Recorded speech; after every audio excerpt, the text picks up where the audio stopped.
From lovely Maple Grove, Minnesota, and 6footmama.com, this is Still Growing with Jennifer Ebling. Still Growing is a gardening podcast dedicated to helping you and your garden grow.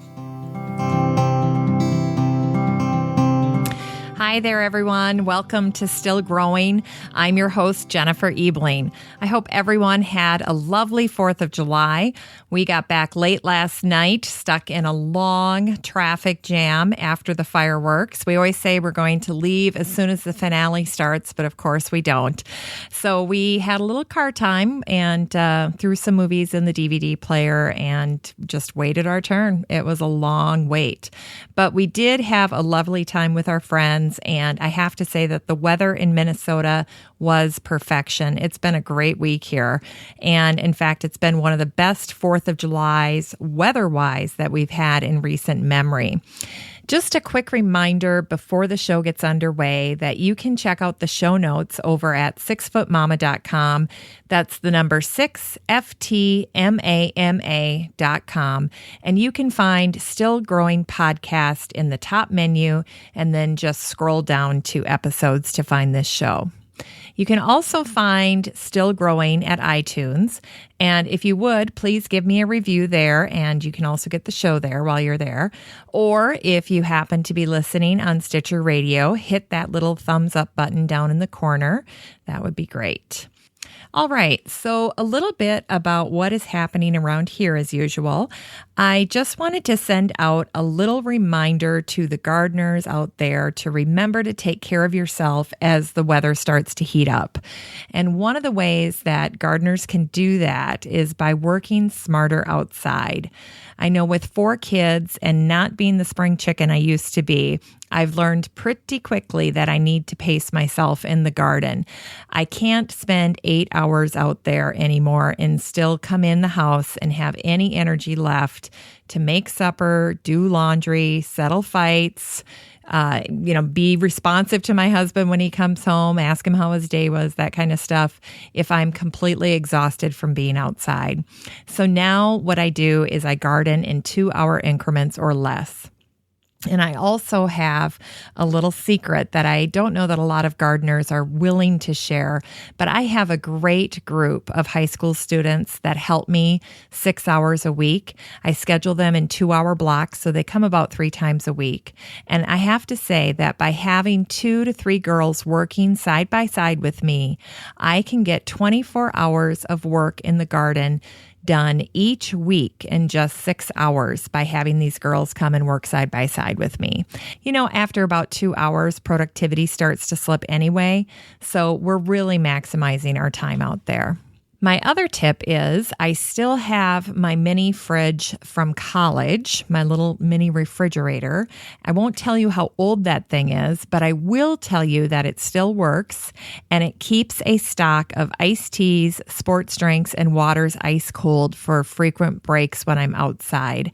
If I don't keep that thing stocked with things I enjoy drinking, if I just had plain old water in there, I probably wouldn't do as good of a job keeping myself hydrated.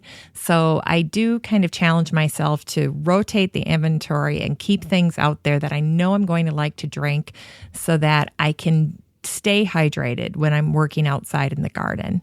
There's also a great app for your phone that's called 3030, and some of my web developer friends have been using it as a task management tool. Recently, I've been using it for some of my gardening tasks, and it's been a really big help to me. I will have a link to that app on the show notes today. So if you're curious about it or you want to use it for something other than gardening, you can certainly do so. Last but not least, I would really like to encourage everyone to enjoy time in your garden. I've had plenty of years where I did nothing but work in my garden all summer long. And maybe it's because I'm getting older. I guess I'd like to think it's because I'm getting better at self-care. but I'm spending time in my garden, more time than ever this year, just enjoying it. So I might be sitting 2 feet away from a thistle or a plant gone astray or a fountain pump that stopped working, but I am just sitting in my garden, usually with a Starbucks or a Caribou or some smoothie concoction that was made by Emma.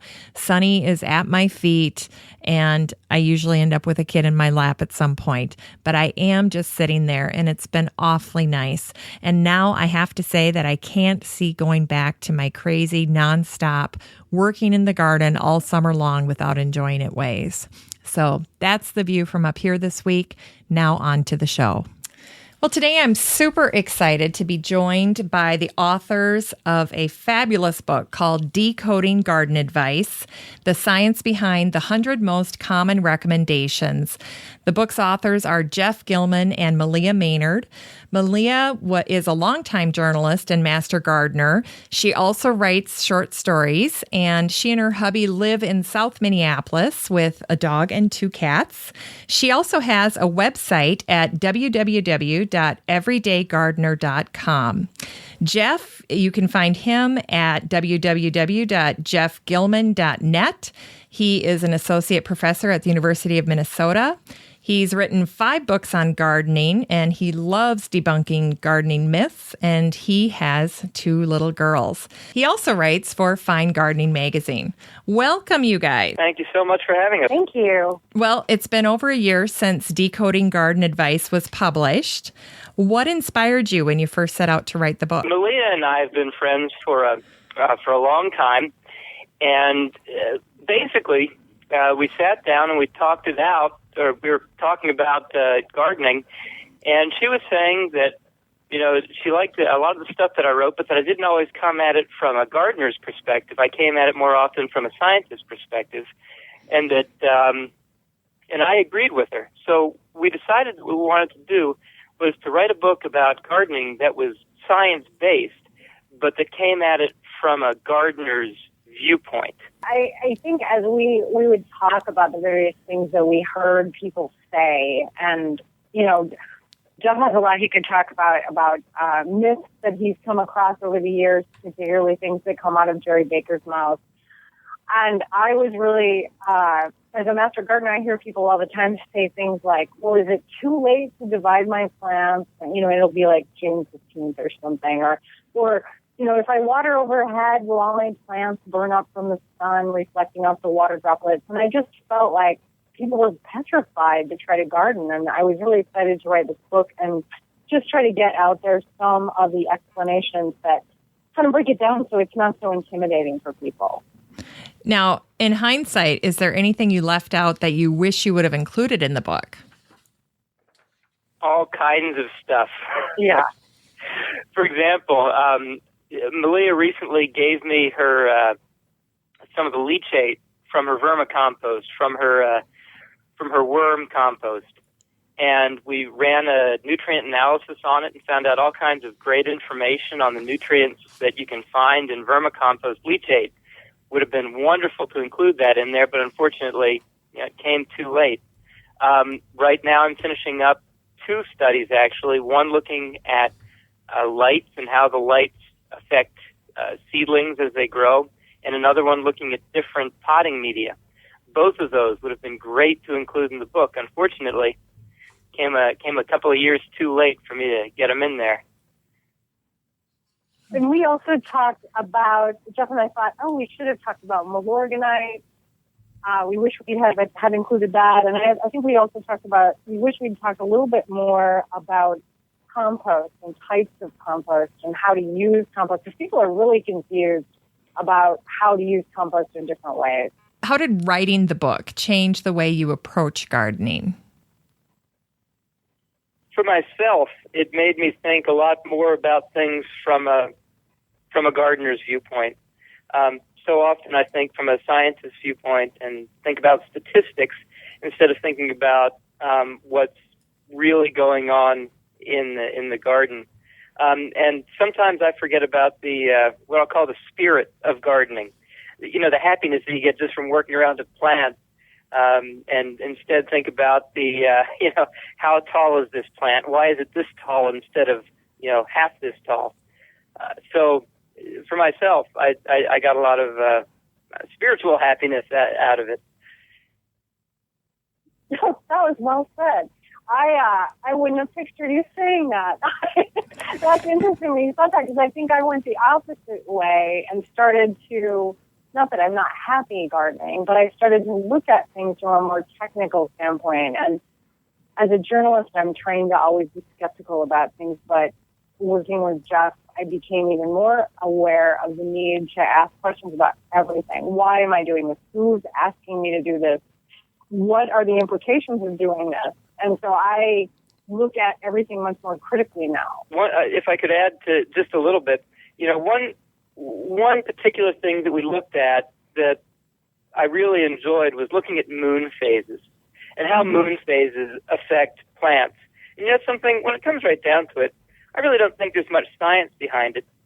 But it was so interesting reading about it, and some people believe in it so passionately that even though I don't necessarily believe in it scientifically, the spirit behind it is just so exciting that I think we ended up putting it as debatable, not as false. I don't think we had the heart to put it as false because it was just so interesting.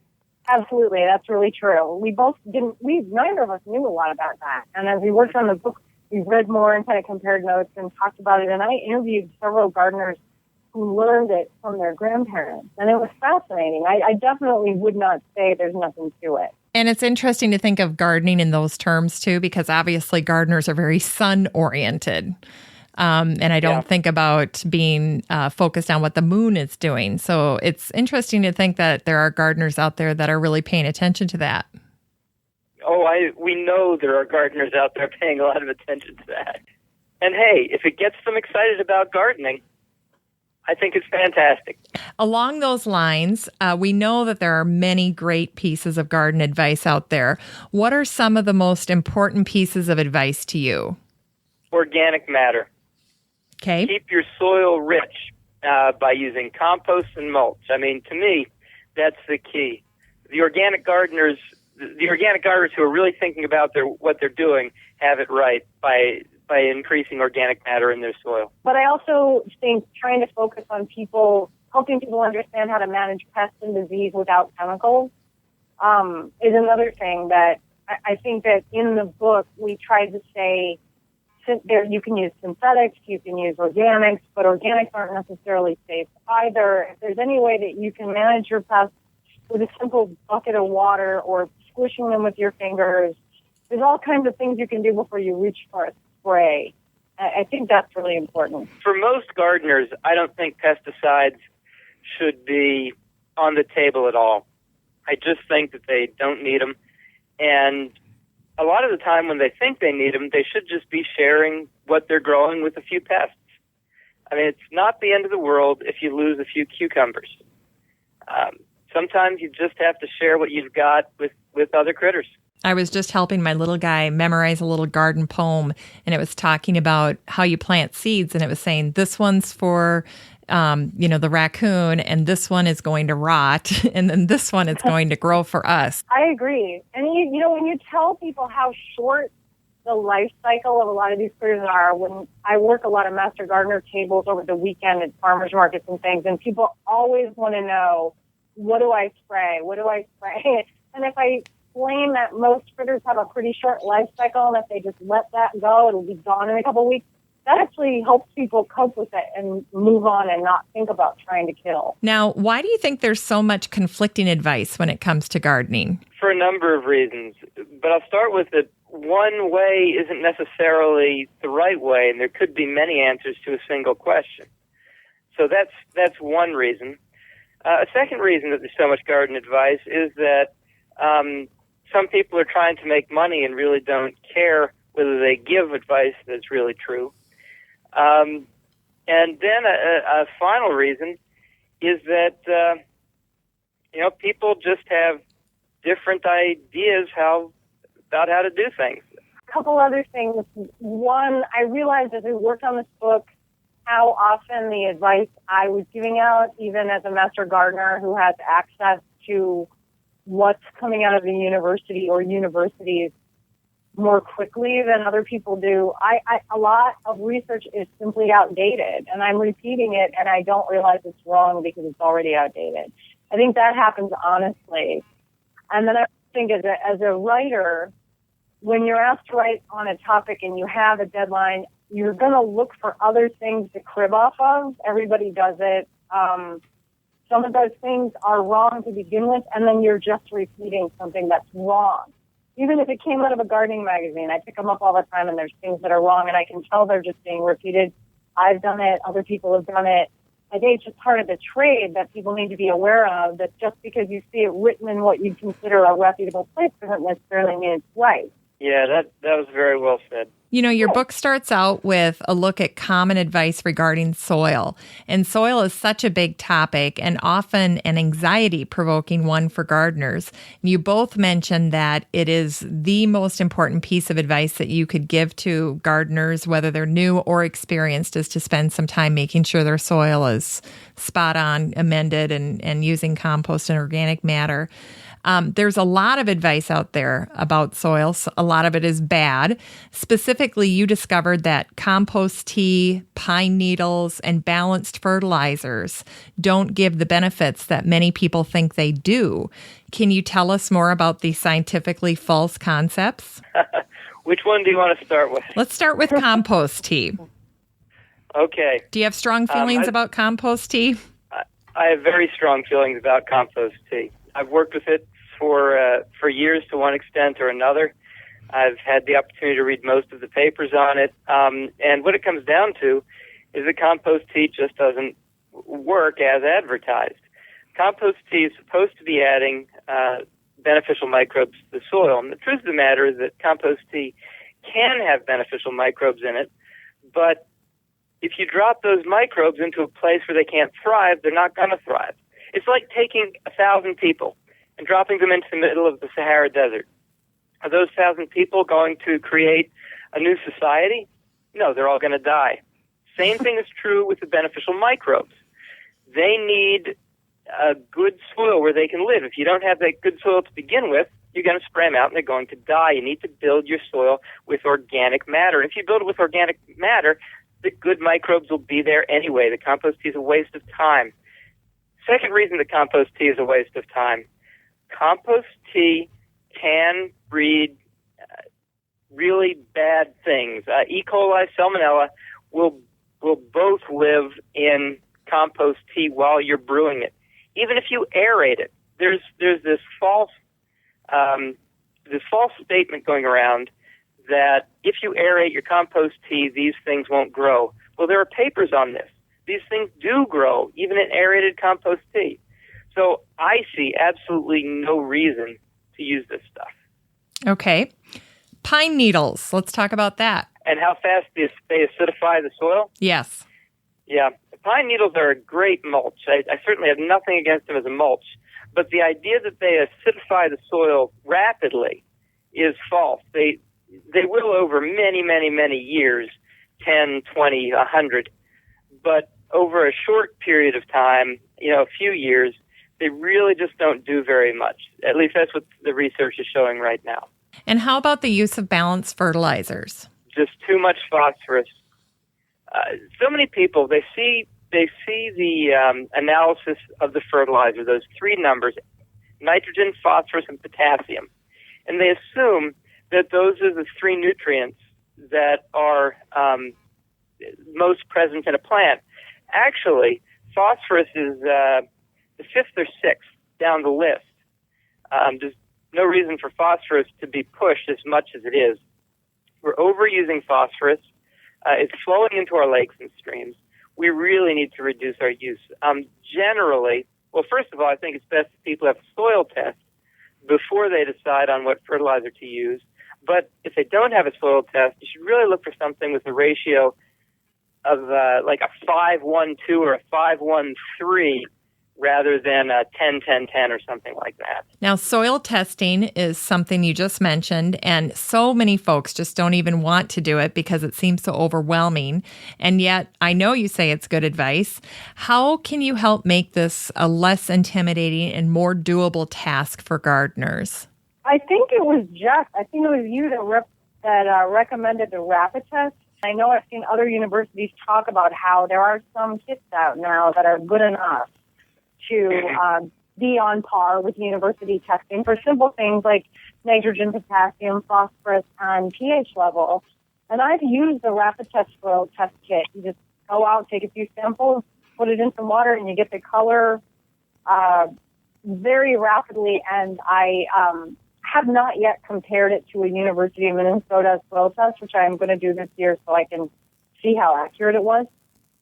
But I felt like that was a pretty decent kit. 40 tests in there, easy to use. We tested a few soil kits not too long ago, just off-the-shelf ones, and all of them were within reason. You know, we did a test alongside the university test. University test is going to be the best one, but they were all close enough that I don't think there's a test out there that doesn't do at least okay.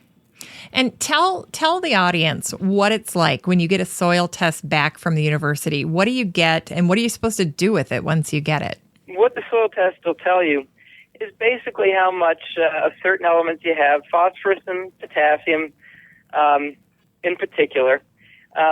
It'll let you know the pH of your soil, which is very important because if your pH is too high or too low, that can affect how your plants are growing. And it also tells you soluble salts, which tells you if your ground is very salty, and if it's very salty, that's going to affect your plants. So really what it'll do is it'll help you guide you as to whether you need a lot of phosphorus and potassium, what plants you should be planting so that they fit into the pH that you've got, and whether your soil is really salty. And if your soil is really salty, then you probably shouldn't be fertilizing at all. You probably have enough nitrogen there.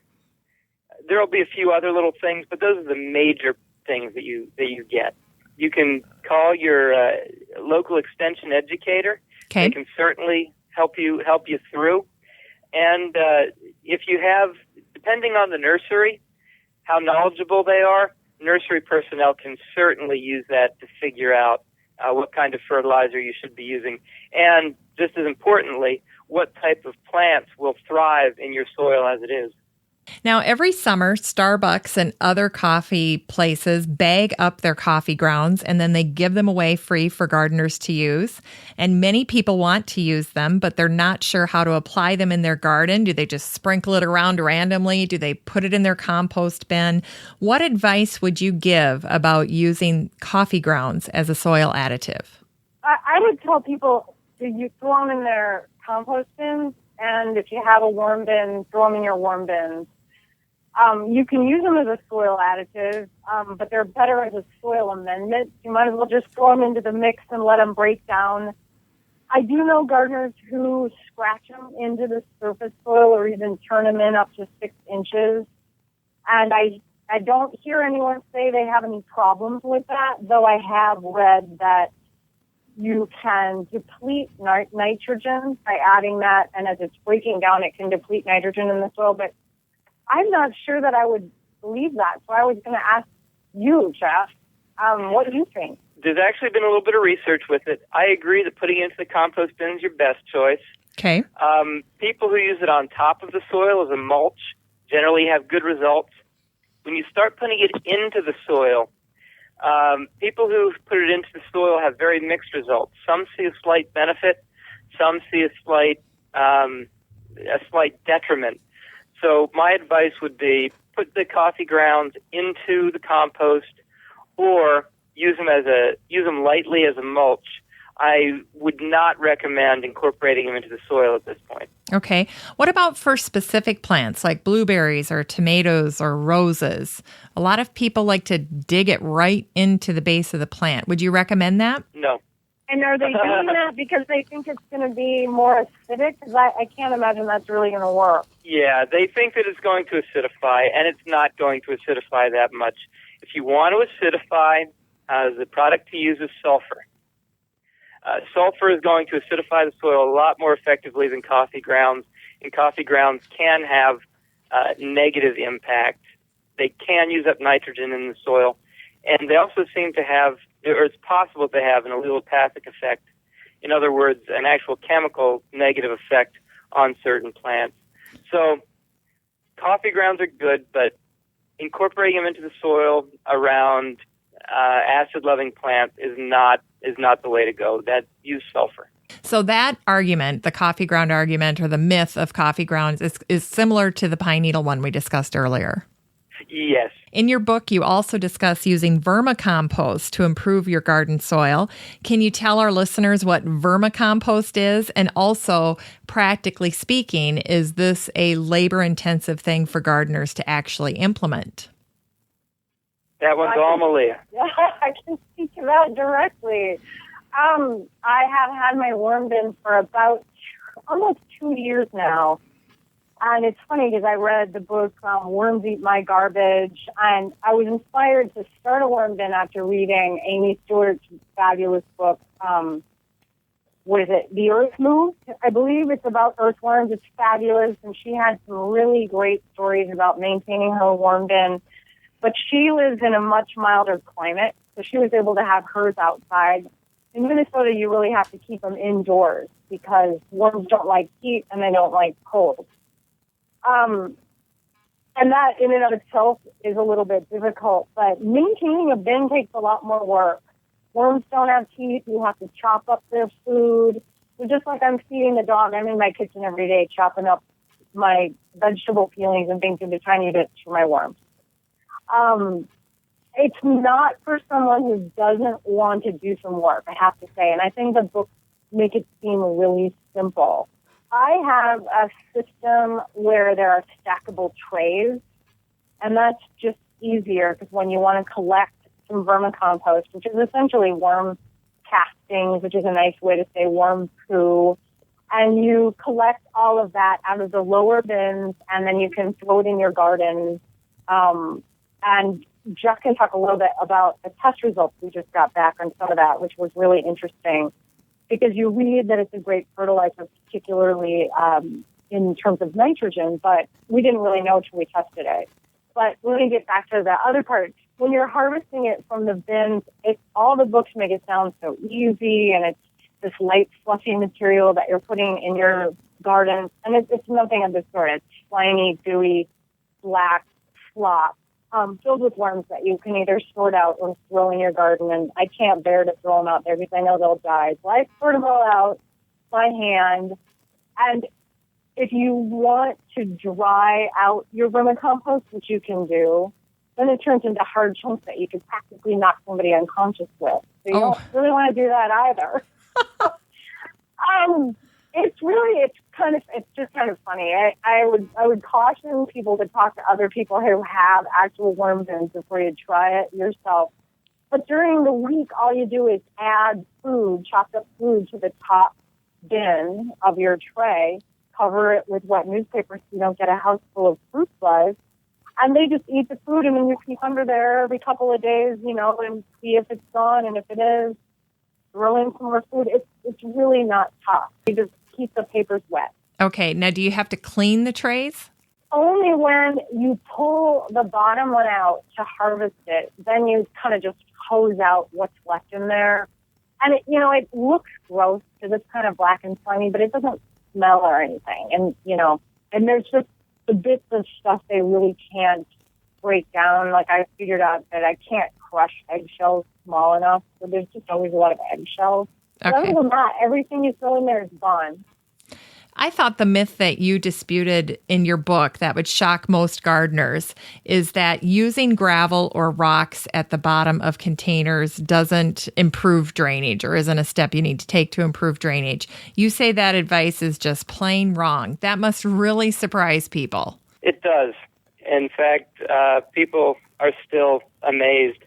I go to talks and I show them what I do is I run an experiment with cups where people can see how drainage is worse, and it blows audiences' minds. But the experiment's actually really simple, and if you want to prove it to yourself, it's very straightforward. Take 2 clear plastic cups, poke holes in the bottom, just as if they were being used for potting. Fill one all the way with media. Fill the other halfway with gravel, and then the rest of the way with potting media. Then fill both with water. And what you'll see is that the one filled all the way with media, the water is going to sit at the bottom, whereas the one that has gravel in it, the water is actually going to sit right above the gravel. You see, water does not move easily between media of different pore size, or media which has different pore sizes. So since gravel is going to have a different pore size than a potting media, water is not going to move easily between that potting media and the gravel, and the water will sit on top of the gravel. Well, isn't that interesting? I bet people are just shocked, aren't they? Oh, yeah. They are. That piece of advice is everywhere. I mean, I hear it at nurseries even. Yeah. I actually have, if you go to the Garden Professor's Facebook page, I actually posted that not too long ago. So if you go to Facebook and type in the Garden Professors, you'll find that, and you can actually see a picture of the two clear plastic cups, and you can see where the water sits in those cups. You also wrote about advice regarding pest, disease, and weed control. And I noticed that so many of the tips were categorized as debatable. Why was that? I think that basically when it comes down to it, we didn't want to say that it's like Jeff was saying in the beginning. We didn't want to come out and say people are wrong to use particular things or try to fight pests and or diseases in a particular way, but that we would urge people to try something else. And that made it debatable. So really, in your world, there's kind of a hierarchy of approaches that you would take to any given problem in this category. And so some of these myths might be a little bit lower down the list of things you might try. Is that correct? I think that would be a good way to put it, yeah. Okay. You know, I loved your chapter on mulch, and some of the gardeners I most admire don't even use mulch, but to me, I like the way mulch seems to tidy up the garden. Could you chat a little bit about some of the mulch advice you've researched and what you've discovered? You know, we would always recommend that people use organic mulch because it's going to break down and feed your soil. We tried to steer people away from things that were inorganic, especially rocks and rubber. I can't say enough bad things about products like recycled rubber, where I have gardened in other people's gardens and it's recycled. So people think it's great, and I understand that they're recycling a product, but it's rubber tires usually, and they break down into this horrible dust that smells bad, and it's hard to get out of anything, and it's not doing anything for the ground in particular.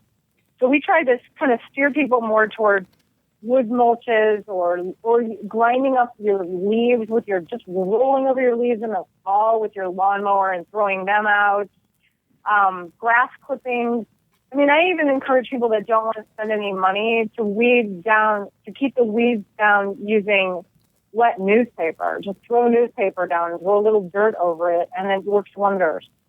So for the gardener that's on their way right now to get mulch, what would you be telling them to buy? What are one or two things that you like to purchase for your own garden? I usually buy cedar mulch.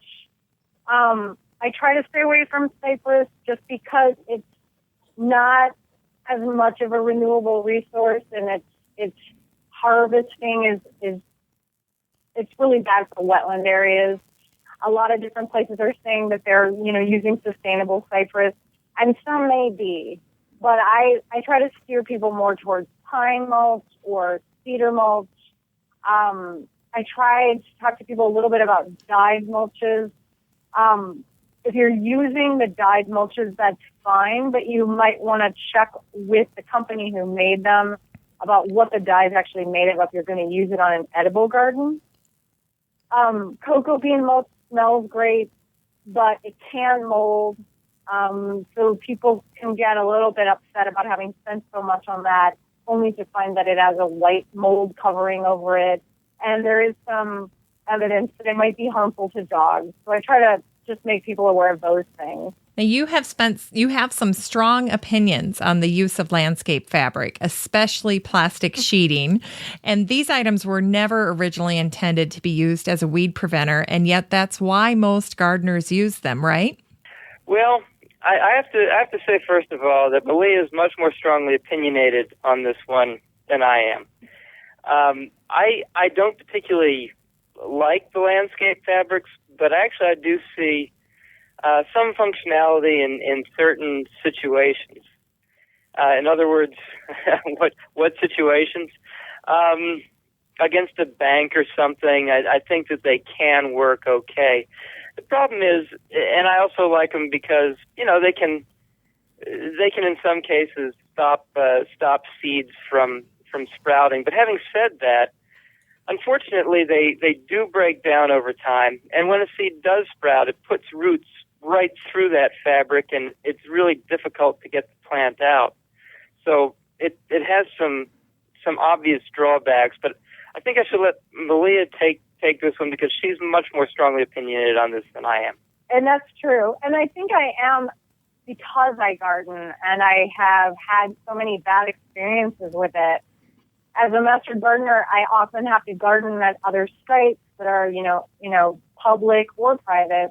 And where there is landscape fabric and you need to move a plant or divide plants or weed, it is a nightmare getting through that fabric down to the ground.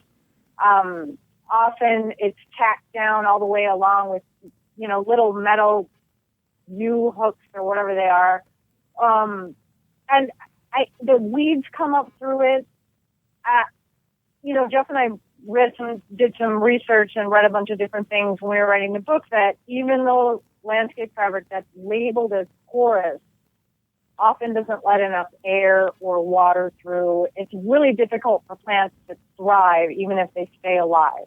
So I kind of just make it my business to walk around taking pictures of what I call landscape fabric fail, where you can just see that the plants are struggling or it's exposed and it looks terrible.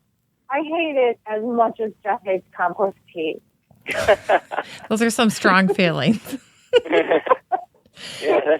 Now, you wrote in your book that folks need to choose plants for their hardiness zone, and yet gardeners can be enticed to buy out of their hardiness zone at the nurseries and especially at big box stores.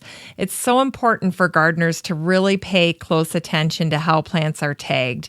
Can you guys elaborate on that? Yes. Unfortunately, a lot of nurseries sell plants that aren't really hardy here. Now, by law, those plants need to be labeled as either non-hardy or at least list the zone that those plants should be planted in. Unfortunately, that law isn't always followed. It's a good idea to check any plant you're buying to make sure that it's going to grow where you're going to plant it. But having said that, I think it's great to experiment with different plants. I plant peanuts here in Minnesota, and we actually do well with the peanuts, but I know the risk involved. And if you got to try something different, I actually think that's great, but know the risk involved before you do it. And again, double check everything before you buy it to make sure that it really does belong where you're going to try and plant it. And Meleah, you and I were talking earlier that a lot of times if you see something that you think is new or you've never seen before, that's a great plant to be a little extra cautious about, right? Absolutely. I always tell people, if you go to the garden center and you're all excited because you see something that you just can't believe is hardy here, even though it's labeled hardy, it's probably not. Look it up on your phone if you've got a phone with you. Don't impulse buy. Go home and check it out. Or, like Jeff says, I also believe taking risks it's great to take risks. If you figure out what your risk price point threshold is, and if you're fine doing a few perennials that are zone 5, try them in the microclimate up close to your house. I know plenty of gardeners who are currently growing Japanese maples that look wonderful and have survived for many years up close to their houses. If you don't mind losing a tree that costs you $100, I say plant one. Go ahead and try it. Tell the gardeners who are maybe thinking about hitting some of the summer discount sales at their local nursery why it's better for them to buy smaller perennials, as you mentioned in your book, instead of the ones in the gallon containers or larger.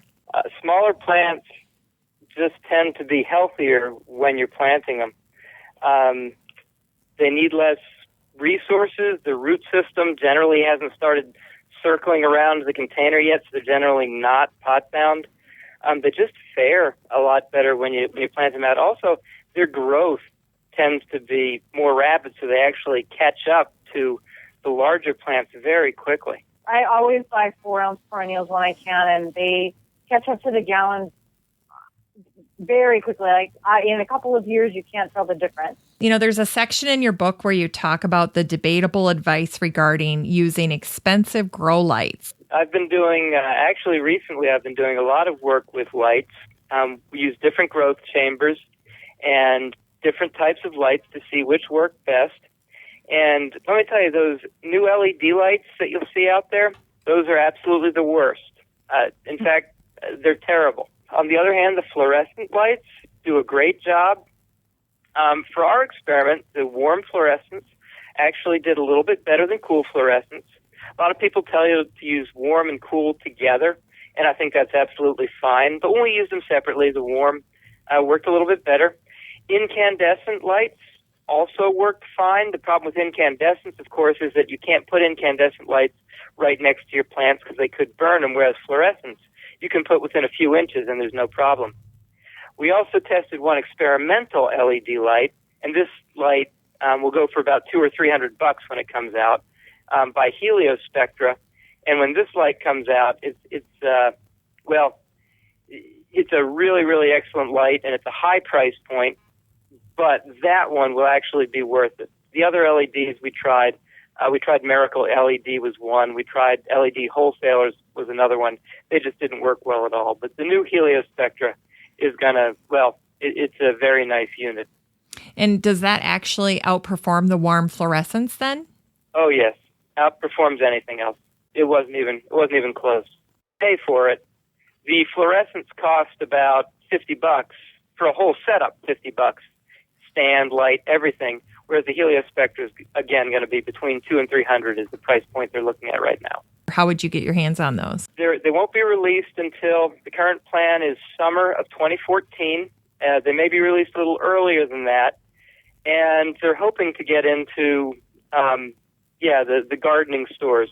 They haven't shared with me what their marketing plan is, so I don't know where you'll find them.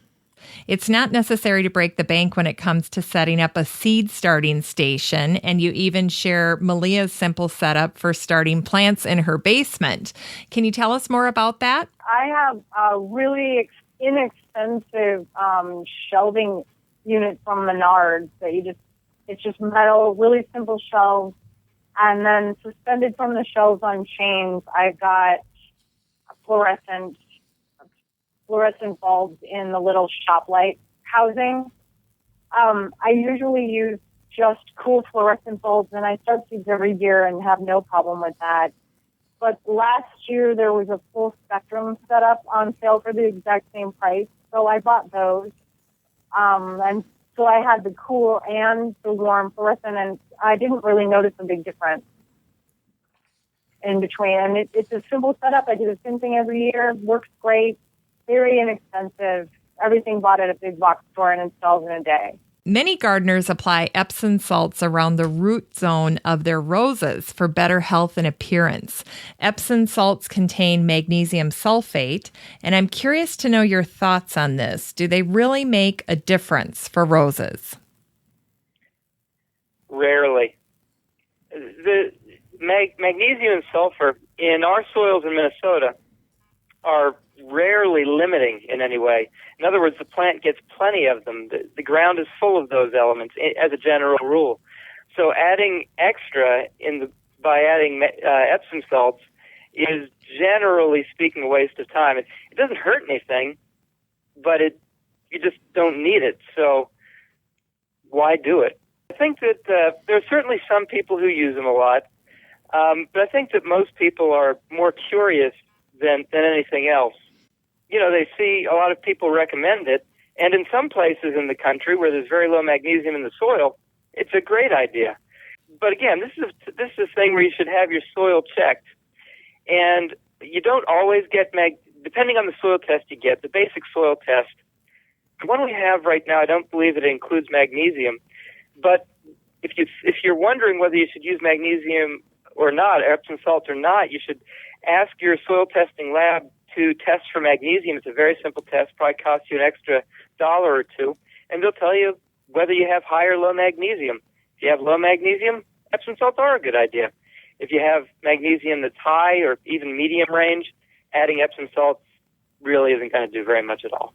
So I could do a whole show on pruning trees, and I was very happy to read in your book that you recognize the value of pruning trees in terms of growth and overall health.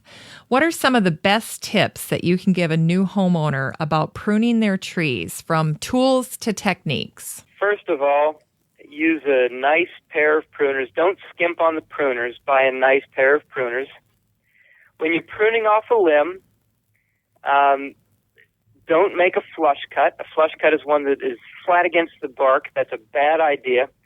You want to cut at a branch collar. The branch collar, if you look at a limb, there's actually going to be a tiny little swelling where the branch comes out. You want to cut kind of at the end of the swelling, about a 1/4 inch from the trunk. Doing a flush cut injures the tree pretty badly. Cutting at the end of a branch collar, just a little further out, is a much safer cut for the tree.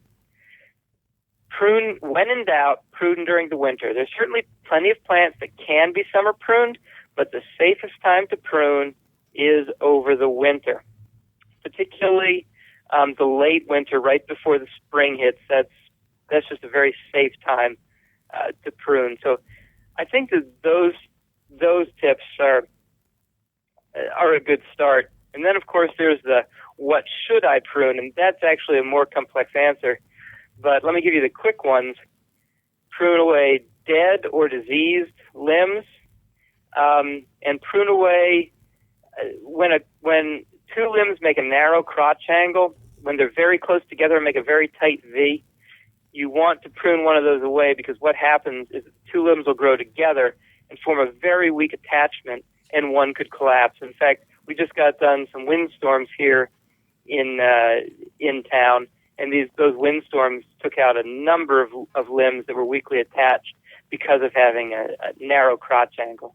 Okay. And now when you make a cut on a tree, do you recommend making the cut at an angle then? Make a cut to make the smallest wound area that you can. So generally, as a general rule, I do not recommend cutting at an angle. Okay. I recommend cutting straight across a branch. Okay. But there are some exceptions to that rule depending on how the branch comes out. And I'll tell you, you need to do some research. This isn't something I can describe well verbally. I'd recommend going to some different websites, particularly Ed Gillman, no relation to me. His name's Gilman. Ed Gillman out of the University of Florida has really excellent recommendations on tree pruning. Speaking of trees, another area of advice you review is planting trees. What are some of the gems of good advice that you have for folks when it comes to planting trees? Proper depth. That's the key that I've been researching that for the last 15 years since I've been in Minnesota.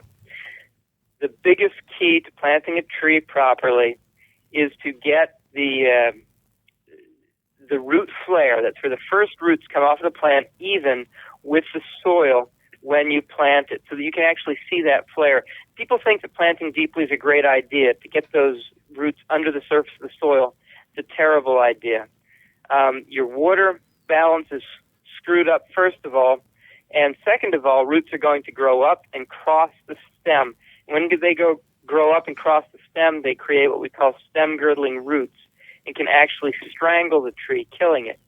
So when you get a tree, whether it comes as a balled and burlapped or in a container or whatever, find that root collar and plant to the root collar. Don't expect that the top of the container or the top of the balled and burlapped tree ball, don't expect that's where the top of the roots are. They often come from the nursery with that root flare as much as 6 to 9 inches below the surface, and it creates real problems. So then do you have to kind of dig when you're getting that new plant material? You have to dig that out kind of then? Yes, and usually you dig out, if you're lucky, you dig out about 1 inch or 2 inches of that top, of the soil on the top, before you get to the root flare. And like I said, I've certainly seen them at 6 to 9 inches below the surface. And in that case, you've got to dig away 6 to 9 inches before you plant that tree. So where that root starts to kind of expand from the trunk of the tree, is that to be level with the ground then? That's to be level with the ground, just like you see it in a forest. When you walk into a forest, you see the roots spread. You don't see it go into the ground like a telephone pole. You see the roots spread. You need to see that root spread when you plant it. That is a great analogy, Jeff. That's helpful. How about width? When you're digging the hole, do you have to go super wide? What should you do for how wide the hole needs to be? Wider is better. I'd like to see it at least 2 to 3 times the width of the container or the B&B or whatever. If you go out to 5 times, that's fantastic, but at least 2 to 3 times. In terms of depth of the hole, the depth should only be the depth that you need to get from the root flare to the base of the container. Some people will dig deeper, and it's not the end of the world, but I like to see it about the same depth as from that root flare to the base of the container. The tree advice on how to plant trees is such a good example of a case where it's not so much as a myth of just revised research. Even just a few years ago, my master gardener training was telling me to plant trees more deeply than we understand now that you should. So, and you can still go online, and many universities still have the outdated information posted there. So it's just a good example of it wasn't wrong. It's just we've just learned a lot of new things, so we do things differently now.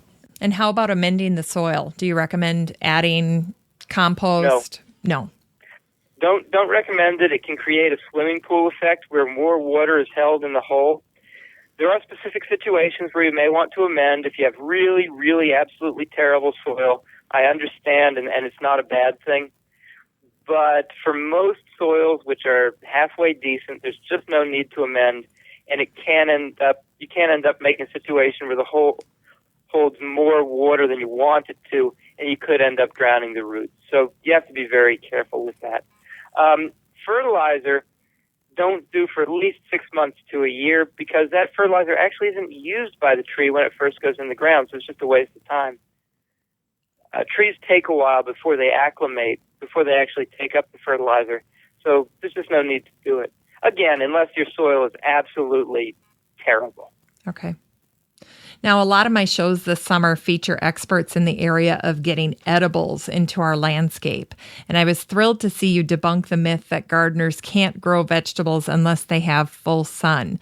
What vegetables would you tell a gardener with moderate shade to try? Yeah, you do not have to have full sun in order to grow edibles, which is really an important thing to know, because so many people want to try to grow at least a little bit of their own food. And I've talked to so many gardeners who feel like, oh, well, if I don't have 6 to 8 hours of full direct sunlight, I guess I can't grow anything. So I did a bunch of research on it, and I've written a couple of articles about it now. And I'm happy to say from my own experience, too, that if you have 4 to 6 hours of sun, and it doesn't even have to be all direct sun, it can be a little bit indirect or maybe a little bit dappled, you can grow things like beets, broccoli, cabbage, Brussels sprouts, carrots, cauliflower, radishes, and leeks. You'll get more prolific crops if you have more sun, but you're still going to have enough to harvest. And as long as you feed them and tend them and water them well, it'll still be great. And you can do that in the ground or in containers. But even if you've got just 2 to 4 hours of sun, you can do all kinds of leafy vegetables. I grow arugula, chard, collards, kale, leaf lettuce, romaine, mustard greens. I have all those things in my garden in the back, which probably gets maybe 4 hours for some of the things. But some probably only about 3, and I'm harvesting all summer long. And the nice thing about that is you're using less water usually, and the plants bolt a little slower. That's absolutely true. Both things. So with regard to fertilizer practices, when it comes to your lawn, more isn't better. And this might not be a myth per se, but it is a natural thought process for a lot of folks. Can you guys talk about the reasons why you don't want to over-fertilize your lawn? Over-fertilizing your lawn causes excessive top growth. A lot of it's going to leak into the environment, polluting lakes, streams, ponds, whatever. It wastes money. I think that might be the big one right there. And furthermore, if you're really badly over-fertilizing, it can actually cause burn spots in the lawn. So, I mean, just all the way around, it's not a good idea. And when it comes to lawns, how rare are the good pieces of advice about watering? Everything from when to water to how much to water. There's a lot of advice out there on watering lawns, and to get really good lawns, people think that watering every day is a great idea. And if you're actually going to water every day, you can make your lawn look pretty good, but you're going to do a few negative things also. First of all, you're going to put so much water in that top layer that the grass is never going to grow deep roots, and it's not going to be able to handle any kind of a drought. That's obviously a problem. The second thing you're going to do, you're going to put so much water in the ground that you're going to hurt trees, and I see this all the time. People who are using especially fixed sprinkler systems in their lawns, and they're having it on every day or every 2 days, see trees suffering and dying in their lawns or in their landscapes. And the reason is that they are simply overwatering their trees and shrubs. You've got to be, we see a lot of overwatering situation in lawns. Even though the lawn looks good, the landscape looks bad. For trees, watering once a week is about what you want. And the thing is, for grass, you can also have a good-looking turf watering once or maybe twice a week. Having said that, I should also point out that depending on your type of soil, you may water more or less frequently. But even with a very sandy, well-drained soil and grass, it's very rare that you'd want to water more than 2 or 3 times a week. And it's also not that terrible to let your grass go dormant in the summer. When grass turns brown in the summer, doesn't mean it's dead. Natural conditioning, it goes dormant, and it will come back in the fall and the following spring. So it's not the end of the world if your grass goes dormant. Having looked at so many pieces of gardening advice, what conclusions have you drawn about the way social media is now playing a role in guiding gardening practices? I think that social media plays a really interesting role in making it so much easier to find advice from real gardeners who garden and can share what they've learned and they know.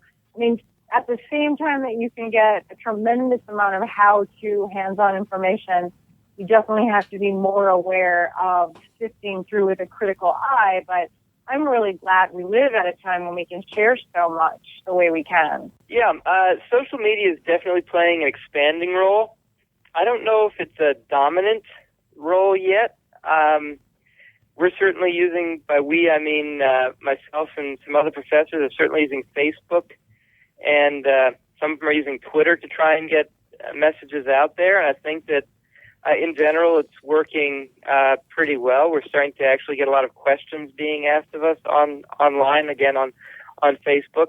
We'll see where it goes. Like I said, I don't think it's playing a huge role, but it's playing an expanding role, and it's going to be interesting to see where it ends up 3, 4, 5 years from now.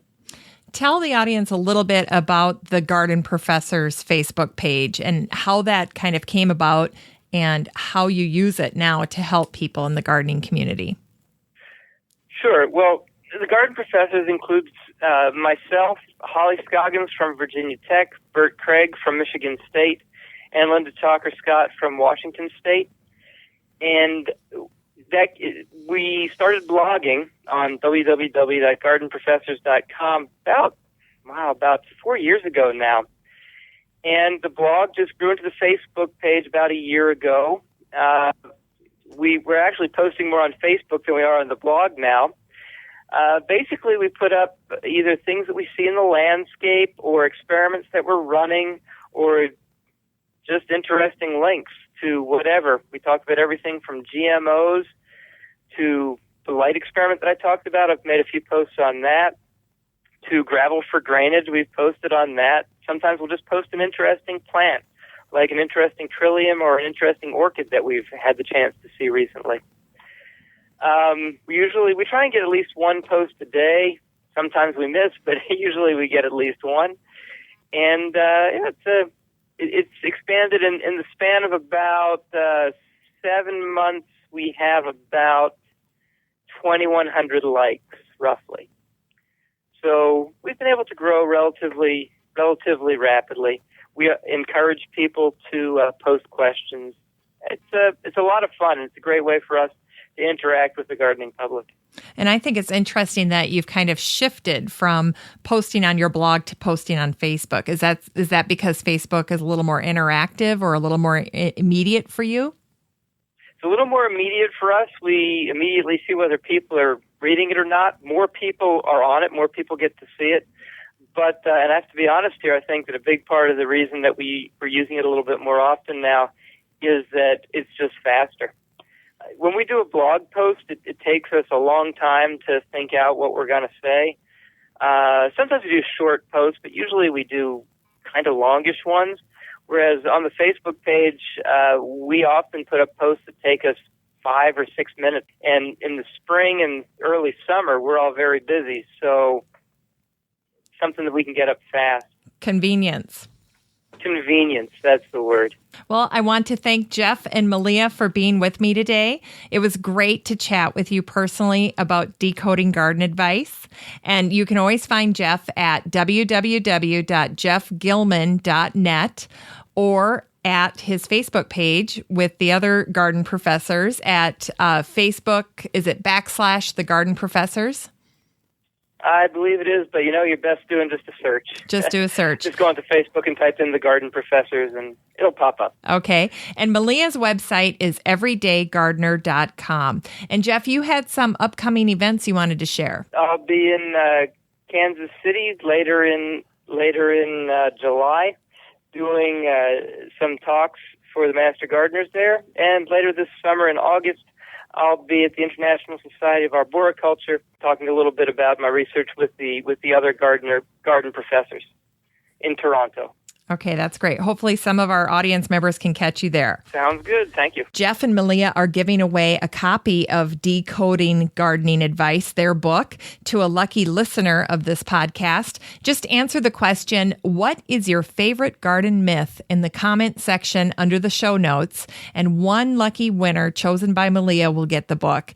All right. Thanks, guys. Thanks a lot. Thank you very much. Really appreciate being on the show. Well, I'll have all the information mentioned on the podcast today at 6footmama.com. That's the number 6FTMAMA.com. Once again, you can find this episode at 6footmama.com in the top menu under Still Growing Podcast. You can also find Still Growing on iTunes and Stitcher Radio. Of course, you can find me at facebook.com/Still Growing with 6footmama. And I'll talk to you all next week. Still Growing with Jennifer Ebling is a 6footmama.com production made in lovely Maple Grove, Minnesota.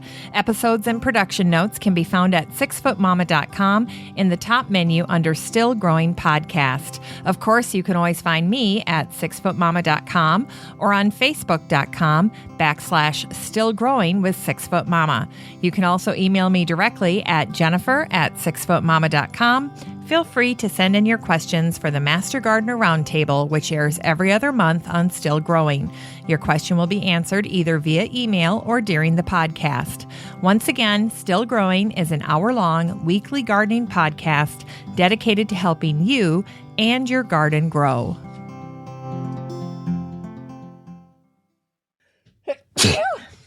Are we ready? Yeah. He also is in... Jeff, what do we say here? You were in, what is this note on Minnesota Magazine? Do you guys remember? I have no idea. I've been in Minneapolis St. Paul Magazine, but I write for Fine Gardening, if that's what you're... Okay, so hang on a second. He also writes for Minnesota, Thank you. Well, it's been over a year since Decoding Garden Advice was published. What inspired you when you first set out to write the book? And there you have it.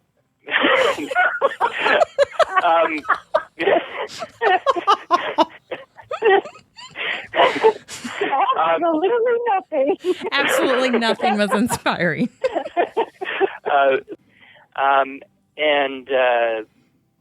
Once we started talking about that and working through that, we ended up with Decoding Gardening Advice, and pretty happy with it. I agree with that. I would definitely agree with that. Okay, so tell us a little bit more about some of the interesting things you found out about the moon phases. What was it, Jeff? It was like, you need to plant root vegetables during the full moon, but then you plant... But it's very much, when the moon is whatever, then you do whatever. It's very specific. In fact, it's surprisingly specific.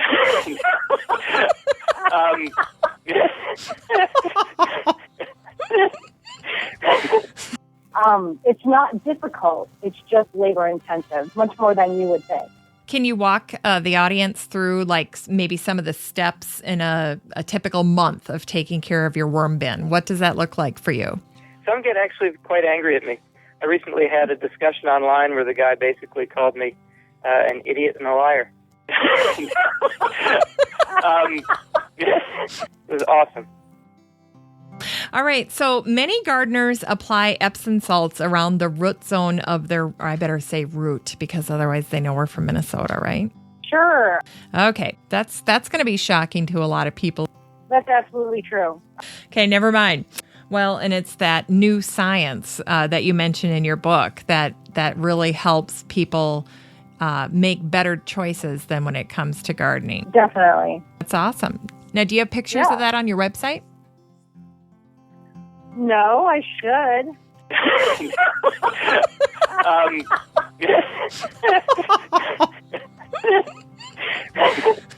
What do you know about that? Let's reword that. I think... Go ahead.